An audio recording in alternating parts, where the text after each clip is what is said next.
Chapter 6 The Street.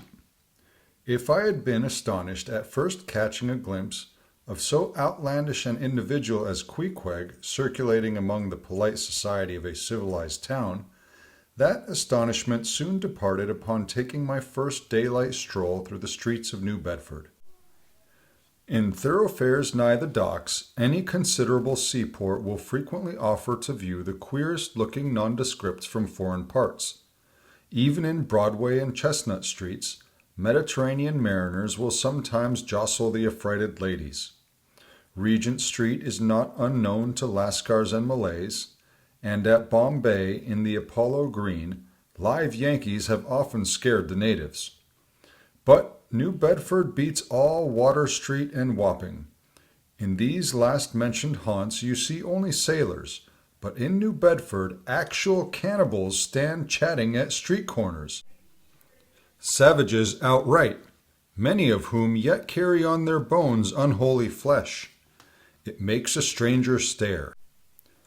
But besides the Fijians, Tonga Tabors, Mangones,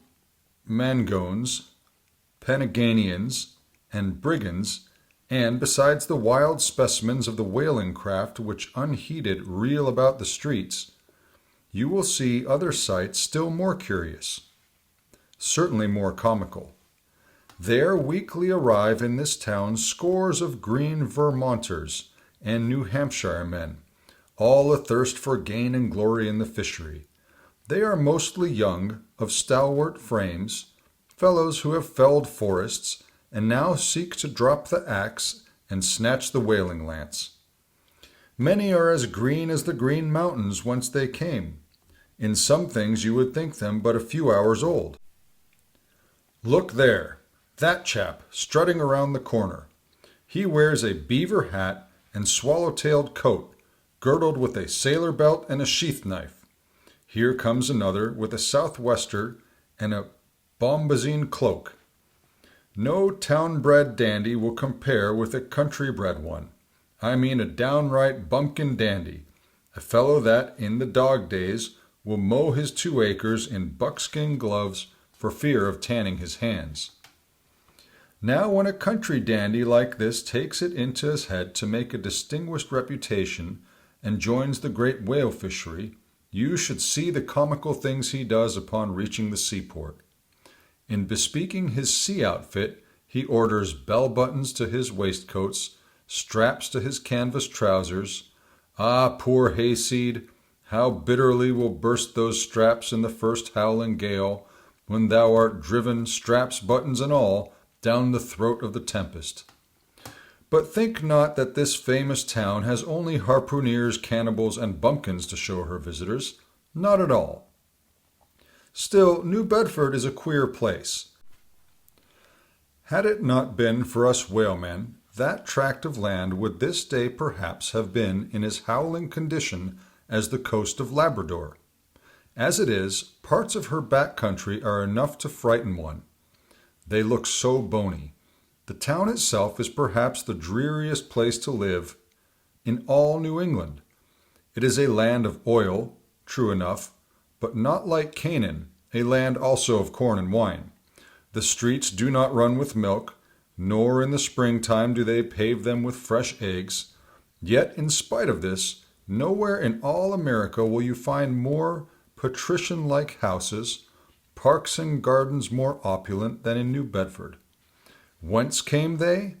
How planted upon this once scraggy scoria of a country? Go and gaze upon the iron emblematical harpoons round yonder lofty mansion, and your question will be answered. Yes, all these brave houses and flowery gardens came from the Atlantic, Pacific, and Indian Oceans. One and all, they were harpooned and dragged up hither from the bottom of the sea. Can Herr Alexander perform a feat like that? In New Bedford, fathers, they say, give whales for dowers to their daughters, and portion off their nieces with a few porpoises apiece.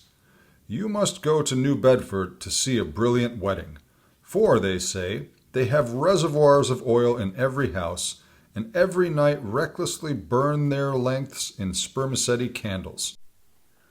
In summertime, the town is sweet to see, full of fine maples, long avenues of green and gold, and in August, high in air, the beautiful and bountiful horse chestnuts, candelabra-wise, prefer the passer-by their tapering upright cones of congregated blossoms.